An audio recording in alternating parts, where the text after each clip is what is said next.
কুরবানির উৎসব ঈদ উল আজহা আসন্ন। সম্প্রীতির বার্তা দিল উলামায়ে সোসাইটি। সোশ্যাল মিডিয়ায় সংযমের বিশেষ আহ্বান।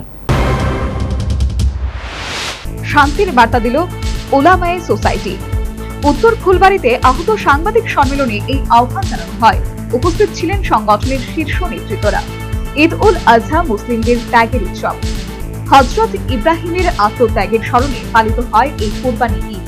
এই উৎসব মানবতা ও সহমর্মিতা শেখায়, সংযম ও ধৈর্যের শিক্ষা দেয়। সংগঠনের পক্ষ থেকে স্পষ্ট বার্তা, ধর্মীয় রীতি মেনেই কুরবানি, তবে সামাজিক মাধ্যমে কুরবানির ছবি অথবা ভিডিও প্রচার না করার আহ্বান। সম্মানিত রাজ্যবাসী, আজকে আমরা এখানে সমাবেত হয়েছি অল ত্রিপুরা উলামা সোসাইটি। আমরা রাজ্যবাসীকে একটি বার্তা দিতে চাই।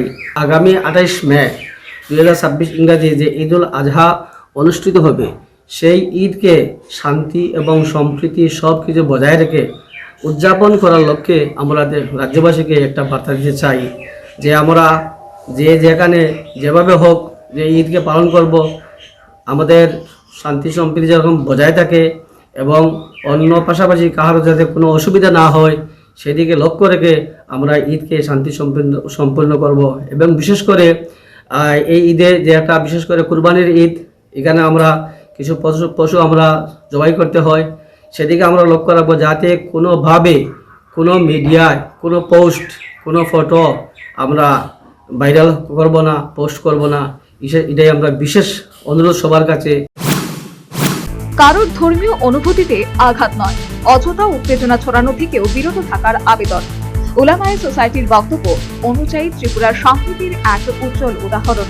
হিন্দু, মুসলিম, বৌদ্ধ ও খ্রিস্টান দীর্ঘদিন মিলেমিশে বসবাস করছে। সেই সৌহার্দ্য অটুট রাখাই প্রধান লক্ষ্য। সংগঠনের অভিযোগ, কিছু অসাধু চক্র সামাজিক মাধ্যমে উস্কানি ছড়াচ্ছে ইচ্ছাকৃতভাবে। ভুয়ো ও বিভ্রান্তিকর পোস্ট ছড়িয়ে ধর্মীয় অশান্তি তৈরি করার অপচেষ্টা চলছে। এই ঘটনায় উদ্বেগ প্রকাশ করেছেন নেতারা। পুলিশ প্রশাসনের কাছেও আবেদন জানানো হয়েছে। দুষ্কৃতিকারীদের দ্রুত শনাক্ত করার দাবি উঠেছে। আইনানুগ কঠোর ব্যবস্থারও আহ্বান জানানো হয়।